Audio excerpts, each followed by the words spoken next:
যুবক যুবতীগুলো পার্কে গিয়ে অন্যত্র গিয়ে জোফে জঙ্গলে গিয়ে অনর্গল জানার মধ্যে লিপ্ত হয়ে যাচ্ছে।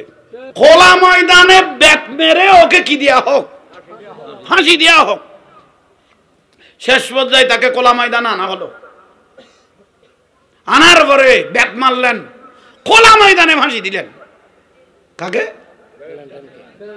ফাঁসি কি কোন টাইমে দিলেন? 14 ফাঁসি দিতে 14 ফেব্রুয়ারি। তার কিছু ভক্ত অনুসারী ছিল এই লাইনের, বলেন না, ইতের লাইনের কিছু ভক্ত। ওরা এই দিনটাকে স্মরণ রাখার জন্য 14 ফেব্রুয়ারি ভালোবাসা দিবস মানি এই ভক্তগুলো ভ্যালেন্টাইনের কি করে? ভালোবাসে। স্মরণীয় রাখার জন্য 14 ফেব্রুয়ারিটা তারা দুনিয়ার মধ্যে, দেশের মধ্যে প্রচার করে দিছে। এই প্রচার আস্তে আস্তে দেখতেছি হিন্দু, বৌদ্ধ, খ্রিস্টান, সাম্মা জাম্মা তবার কাছে তো গেল, শেষ পর্যায়ে মুসলিম পরিবারেও ঢুকে গেছে। ঠিক না? আগে ছিল গোপনে, আজকে 14 ফেব্রুয়ারি ওপেনে ভালোবাসা। আগে ছিল গোপনে, আজকে 14 ফেব্রুয়ারি ওপেনে। তার কিছু নমুনা আমি এখন বললাম। বগুড়ার মধ্যে, কোথায় বললাম? বগুড়ার মধ্যে কি হয়তো দেখেন, বগুড়ার মধ্যে কিভাবে জানা করতেছে দেখেন। ওই ভ্যালেন্টাইনের মুরিদানগুলো দেখেন, ভ্যালেন্টাইন যে কাজ করতেন এই কাজের 107 জন ধরলেন, জানা করতেছেন পার্কে বসে বসে যুবক যুবতীগুলো। জোরে বলেন নাউজুবিল্লাহ। কেউ যদি 14 ফেব্রুয়ারি, কেউ যদি কোনো যুবক যুবতী 14 ফেব্রুয়ারি যদি ভালোবাসার কেউ নিয়ত করেছে, তাহলে দুজনের জানা করার খেয়াল এসেছে কি? আমি ভুল বললাম? আমাকে চ্যালেঞ্জ করেন। গতকাল 14 ফেব্রুয়ারি কেউ যদি গোপনকে ওপেন করেছেন পার্কে গিয়ে, আফসোসের বিষয় কি জানেন বাবা জান? আমার বাড়ি তো মজ্জার টেক। কোথায়? পাশে কর্ণফুলী নদী না? জোরে বলেন না। সম্মানওয়ালারা বলতেছে কন্ট্রাক্ট 2000-3000 টাকা আমাদেরকে দিয়ে বলে আজকের জন্য সম্মানটা আমাদেরকে দিয়েছেন। আমরা একটা মেয়ে এনেছি, আমরা 2-3 জন এনেছি, আমরা নদীতে বাইবো, একটু ছেড়ে দেন আমাদেরকে। উনারা বলতেছেন কি একদিনের জন্য মনে হয় একটু সফর এসেছে, এখানে মহব্বত করেন। দেখতেছে সাম্পান বাড়া নিয়ে কর্ণফুলীতে নদী একজন মেয়ে এনে 3-4 জনে দেখতেছি সম্মানের মধ্যে জানা করতে লাগে। মান তাসাব্বাহা বিকওমিন ফাহুয়া মিনকুম। মান তাসাব্বাহা বিকওমিন ফাহুয়া মিনকুম। যার সাথে যার ভালোবাসা, আমার রাসূল পাক বলতেন তার সাথে কিয়ামতের দিন হাসর হবে। ঠিক না? আজকে যে মুসলমানের ছেলেগুলো এই 14 ফেব্রুয়ারি এই ভালোবাসার নামে ভ্যালেন্টাইন ওই জানাগরের অজিফাটা যে তোমরা নিয়েছো, তাহলে কিয়ামতের দিন তোমাদের সাথে তার সাথে কি হবে? বলেন না, বলেন না। হাসর হবে।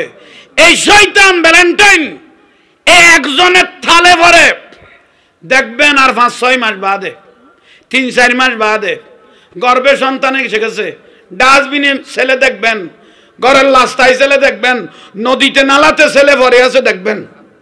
ওই 14 ফেব্রুয়ারির রেজাল কি ভুল বললাম?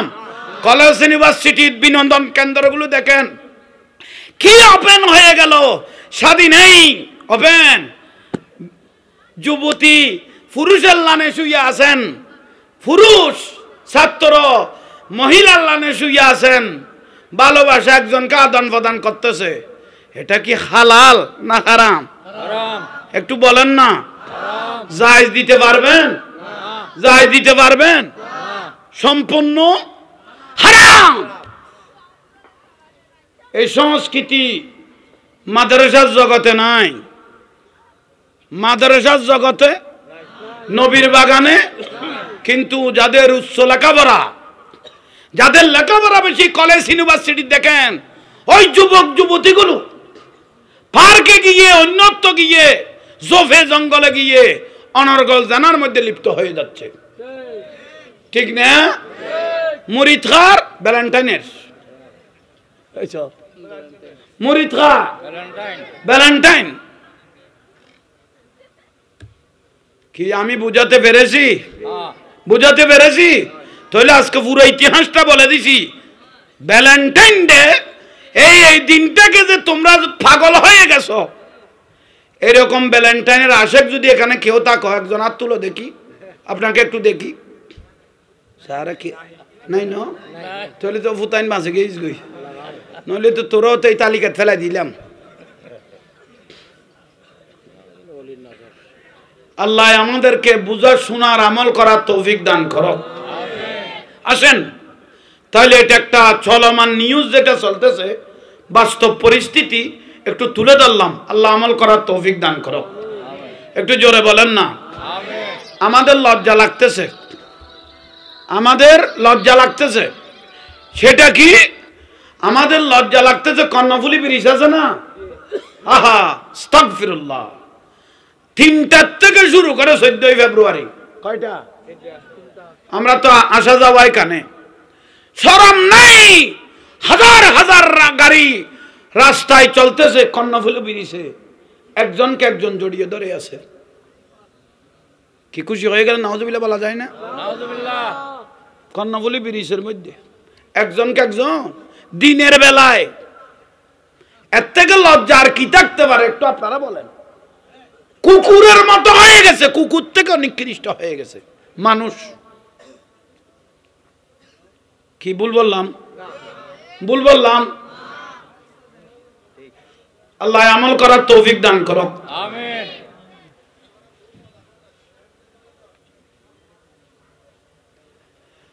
রসুল পাকের এই বাগান, আমার একটা উদাহরণ ভালোভাবে খেয়াল করেন। বগদাদের মধ্যে একজন আল্লাহর ওলি ছিলেন, যার নাম হযরতে জুনাইদ, জোরে বলে না, জুনাইদ বগদাদি রহমতুল্লাহ আলাইহি, যিনি রসুল পাককে খাবে দেখেছেন, যার হুজরা মুবারকে দয়াল নবী তশরিফ এনেছিলেন। একটু জোরে বলেন। এই বগদাদের মধ্যে আমাদের এই ঈদুলপুর ইসলামিয়া সালামিয়া দাখিল মাদ্রাসার মতো সেখানেও একটা বড় মাদ্রাসা ছিল, অনেক ছিল, তোর মধ্যে একটা বলতেছি রে, একটা মাদ্রাসা ছিল। তা আমাদের এখানে এফজখানা আছে না, প্রয়োজনে বাইরের ছেলে এখানে পড়ে না, এখানে বাইরে দূরে দূরের ছেলেরাও পড়ে না, জোরে বলেন না, পড়ে। এ বগদাদের মধ্যে একটা মাদ্রাসা ছিল, অনেক আছে, তোর মধ্যে একটার কথা বলতেছি। তো ছেলেরা পড়তেছে, বাইরের ছেলে। তো 2-3 মাস হলে বাবা এই ছেলের জন্য টাকা পাঠাইতো, উজুরদেরকেও দিত, আর যাদের দোকান থেকে বাকি খাইতে তাদেরকেও টাকাগুলো দিয়ে দিত। এরকম একজন ছেলের কথা বলতেছি। তখন দিতে দিতে দিতে একদিন 6 মাস পর্যন্ত বাবার টাকা আসতেছে না। ছেলেটা তো এখানে পড়তেছেন, 6 মাস পর্যন্ত বাবার থেকে টাকা আসতেছে না। ওই ছেলেটা যার দোকান থেকে বাকি খাইতেন, নাস্তা পানি খাইতেন, সদকরটা বলতেছে, এই তোর টাকা কই? আজকে 6 মাস হয়ে যাচ্ছে। খোদা আমি তো কি হয়েছে জানি না, এখন বাড়িতেও আমি যেতে পারতেছি না, আমার সামনে পরীক্ষা, সামনে সপ্তাহ, একটু বুঝেন, সামনে সপ্তাহ আমার কি বাড়িতেও যেতে পারতেছি না, বাড়ি অনেক দূর, হাঁটা চলার পথে টেমে। তো এখন কি করতে পারি? তার মাটাও মারা গেছে আগে, বলেন না, মাও মারা গেছে, বাপে যা টাকা পাঠাইছেন এ নিয়ে ও লেখাপড়া করত। কিন্তু পরীক্ষার 3 দিন আগে, বলেন না কয়দিন, খবর পেয়েছেন তার আব্বাটা দুনিয়া থেকে চলে গেছে। ইন্না লিল্লাহি। তাহলে মাও নাই, এখন পরীক্ষা পড়ে গেছে, বাড়িতে গেলে আর আসার সুযোগ নাই, তার জীবন বরবাদ। ছেলেটা বসে বসে কাঁদতেছে, কান্না করতে করতে কিতাবগুলো বুকে জড়িয়ে নিয়ে মাদ্রাসায় আসতেছেন। একজন বাড়িতে থাকতেন, আসতেছেন, যার দোকানে বাকি গাইতেন ও একটু নাটা মানুষ ছিল, বলেন না নাটা মানুষ। এই ছেলে দিকে টাকা দে। ও বলতেছে আমার মাও মারা গেছে, খবর পেয়েছে আমার আব্বাটাও, এখন আমার 3 দিন পরে পরীক্ষা, আমি আর বাড়িতে যাওয়ারও সুযোগ নাই, বাড়িতে গেলে মোটামুটি আর আমার আর লেখাপড়া হবে না, আমাকে এই পরীক্ষাটা দেওয়ার একটু সুযোগ দেন, আমি বাড়িতে গিয়ে যে কোনো প্রকার আপনার টাকা দিয়ে দেব। কিন্তু ওই সবেগরটা বড় শক্ত মনের মানুষ, ও বলে মাদ্রাসায় যেতে হবে না, বাড়িতেও যেতে হবে না, বসে থাক, কিতাব নিয়ে এখানে বসে থাক, নইলে টাকা দে, নইলে আমার এখানে চাকরি কর। তো ছেলেটা কাঁদতে লাগলো, মাও চলে গেল, বাবাও চলে গেল। আল্লাহ, এটা কোন পরীক্ষার মধ্যে আমাকে ফেলে দিলে? এই শতগরের মন তো বড় কঠোর, আমাকে বসাই রাখলো, বড় বড় কথা শোনাচ্ছে। ইয়া রাসূলুল্লাহ, নবীর বাগানে আমি পড়তেছি, আপনার বাগানে আমি কি কোনো রাস্তা পাবো না? আমাকে একটা কোনো না কোনো দিকের একটা সাহারা করে দাও। ওই ছেলেটা চোখের পানি ছেড়ে কাঁদতেছে। এতিমের ডাক আল্লাহ শুনে তো, এতিমের মাথায় যদি কেউ হাত বুলাইলেন, ওর শরীরে যত ক্যাশ আছে মুহূর্ত এত গুনাহ আপনার মাফ হয়ে গেছে। এটা হলো এতিমের ফজিলত। মাও মারা গেল, বাপও মারা গেল, মানুষ দলা হয়ে গেল। কি হয়েছে বাবা তোমার, কি হয়েছে ছেলে, কি হয়েছে? কত উনি আমার 6 মাসের টাকা পাইবেন, নাস্তার টাকা, কিন্তু সবাই শুনতেছেন টাকা দিয়ার মালিক কেউ হচ্ছে না, টাকা কেউ দিয়ার রাজি নয়, সবাই টাকায় রইলেন, গিরে রইলেন, কিন্তু দয়া মায়া তাদেরও নাই, মানে টাকা নাই।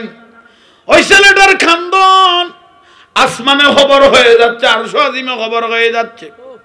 কঠোর মানুষ, নিঠুর মানুষ, সদাগর ওনাকে বসাই রাখলেন, কাঁদতেছেন কাঁদতেছেন, মানুষ দাঁড়িয়ে রইলেন, গোল দিয়ে তাকাই রইলেন ছেলেটার দিকে।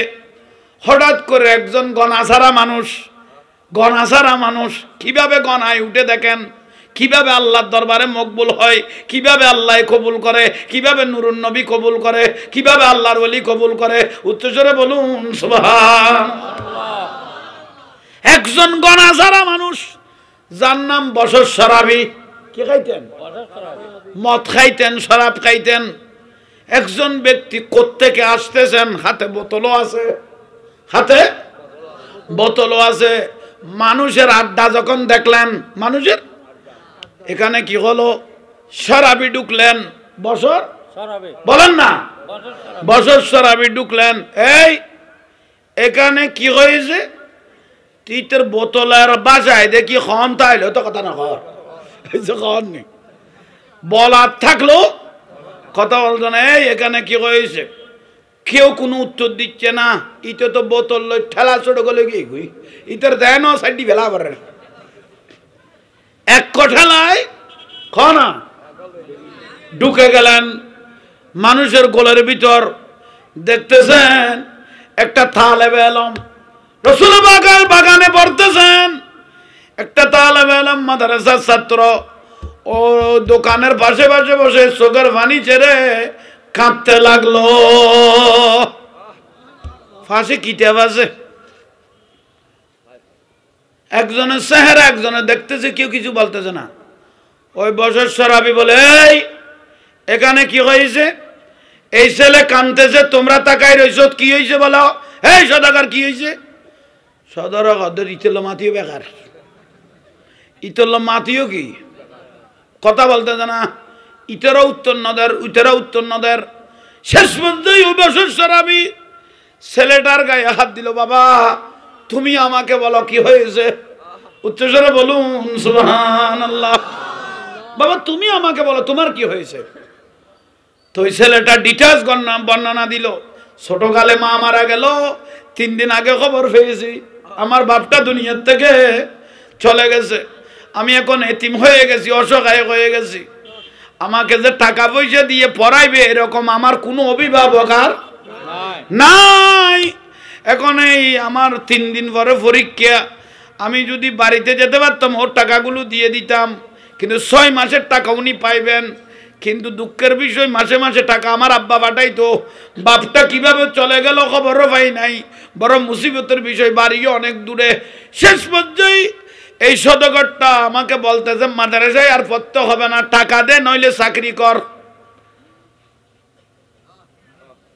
টাকা দে নইলে। আহা, বছর সরাবি চোখের পানি ছেড়ে দিল। ও সদাগর, আমি একজন নিকৃষ্ট মানুষ, গনাছাড়া মানুষ, বোতল খাই, সেই জন্য সবাই আমাকে অবহেলা করে। কিন্তু মানজালা সালেমান, কোন জায়গায় যদি আলেমেরা নাইবে রাসূলেরা কোথাও বয়ান দে, আমি গাছের পাশে পাশে বসে আলেমদের বয়ানে মোবারক আমি শুনতাম। একদিন এক হুজুরে বয়ান দিয়েছে, এক নায়েবে রাসূল বয়ান দিয়েছে, আসমান সাজিয়েছেন বলে আল্লাহ থারা দিয়ে, জমিন সাজিয়েছেন নায়েবে রাসূল দিয়ে। আরে তুমি কি ভুলে গেছো? হুজুরে বলেছে কোন মাদ্রাসার তালেব ইলম, একটা মাদ্রাসার ছাত্র যদি ঘর থেকে মাদ্রাসা পর্যন্ত বের হয়, যত কদম দিয়েছেন রহমতের ফেরেশতারা ওর জন্য রহমতের পাক বিছিয়ে দিয়েছে।